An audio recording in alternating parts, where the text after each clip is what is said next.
Syederalun puluhan aktivis menggelar orasi di Simpang 5 Banda Aceh Kamis siang memperingati 13 tahun berlalunya pemberlakuan darurat militer di Aceh.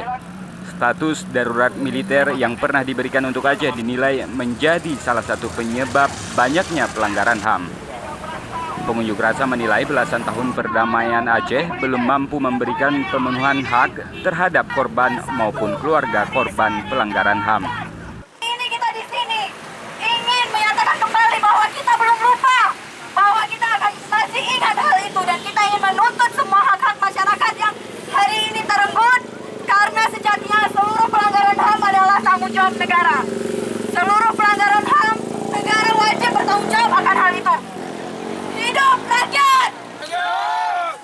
Teman-teman, sebelum saya pada tanggal 19 Syederalun para aktivis mendesak agar negara membentuk pengadilan HAM dan KKR Aceh untuk memberikan rasa adil kepada keluarga korban. Dari Banda Aceh, Reza Munawir, Serambi On TV.